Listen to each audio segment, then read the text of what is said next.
Barabati stadium रे 24 December 2026 रे भारत श्रीलंका गस्तर द्वितीय टी20 मैच अनुष्ठित होगा। भारतीय क्रिकेट नियंत्रण बोर्ड बा बीसीसीआई 24 डिसेम्बर 2026 रे श्रीलंकार भारत गस्तर द्वितीय टी20 अंतर्जातीय मैच आयोजन करने कटकर बारवाटी स्टाडियम को प्रदान करिछि। तेबे ओडिशा क्रिकेट एसोसिएशन पक्षरु ओसीएर कोषाध्यक्ष श्री विकास प्रधान ओसीएर सीईओ श्रीजुक्त सुब्रत बेहेरा एक सांबादिक सम्मेलन में सूचना दी। प्रथम तो गत नमन प्रोग्राम रे हमरो सेक्रेटरी श्री संजय बेहेरा हमरो आईसीसी प्रेसिडेंट जयसा एवं बीसीसीआई सेक्रेटरी साइकिंग संगे कथा होइतिले तांको रिक्वेस्ट करथिले जे आमे पूर्व मैच टा भलो कंडक्ट करथिलु हमको गोटे मैच आगु दिया जाऊ तेनु सेही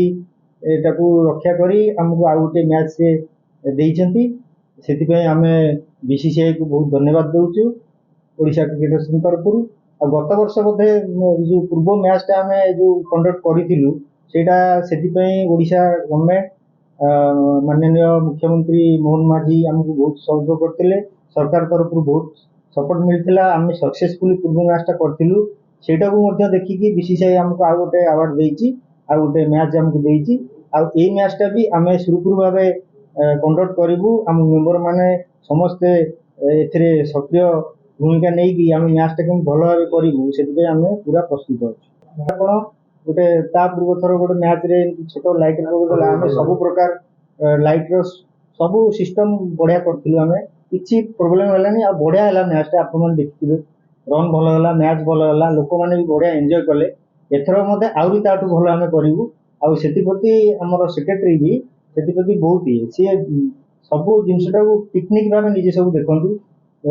तेनु प्रेसिडेंट सेक्रेटरी हम ऑफिस बियरर हम मेंबर माने समस्त सहयोग रे हम भाबु आउरी भलो एथरो करिवु सरकार को सहयोग रे सरकार तो हमको 100% सहयोग करछथि सेते किछ असुविधा होबनी हम निश्चित भाबे मैच टी आउरी भलो भाबे करिवु।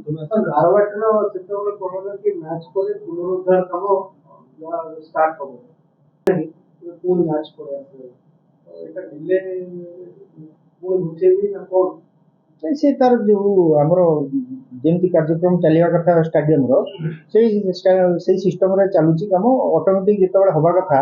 से होबो किछि निश्चित तो रेनोवेशन होबो स्टेडियम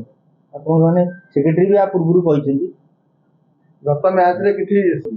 सेतबे बस समय अछि बहुत समय अछि 8-9 मास समय अछि से हमें सेतबे ए विषय कथा कटक जयदेव पाणी रिपोर्ट टुडे।